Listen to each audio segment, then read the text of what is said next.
Thanks, Goose. All right, Hex, let's button up and build us some roller coasters in RollerCoaster Tycoon World.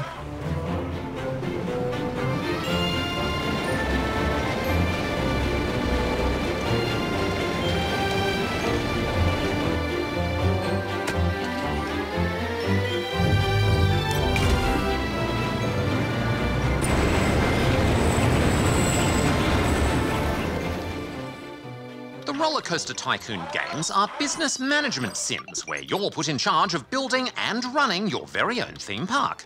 The series has been around since 1999, but outside of a few mobile and handheld games, there hasn't been a true sequel since RollerCoaster Tycoon 3 came out in 2004. Yeah, so this has been a long time coming, and it's fair to say that this is a highly anticipated follow-up. But we should point out that the game is currently in early access, which means it's still in development. Affirmative.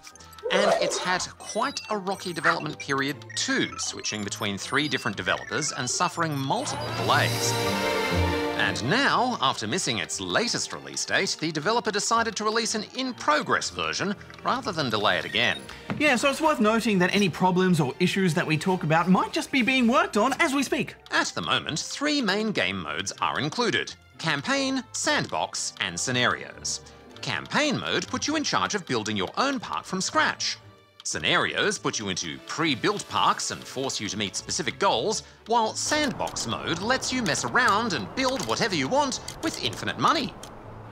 Most of the game is about designing your park's layout and putting shops and businesses in strategic locations. You'll also have to hire staff to maintain your park and entertain your guests. Basically, the main goal is to make your park the happiest place on Earth and also the most profitable. Of course, one of the great joys of RollerCoaster Tycoon games is designing the roller coasters.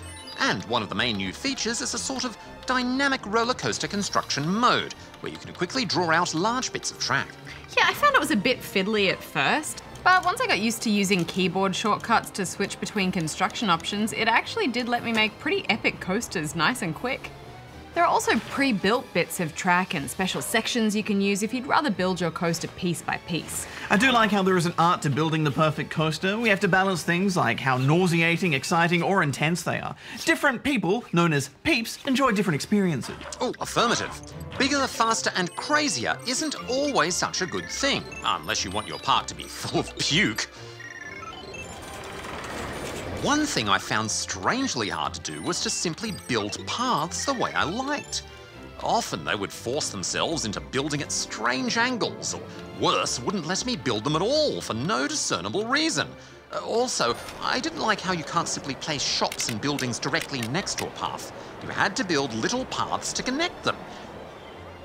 It's very frustrating for perfectionists like me who want to make their parks nice and neat. Yeah, I think there's still a fair bit of work to be done on this game.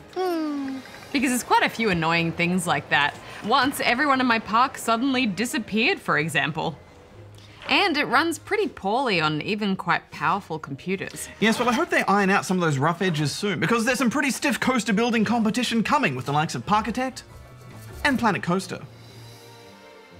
I can see there is fun within this game, but it might be best waiting for the final release where they've ironed out all of those rough edges.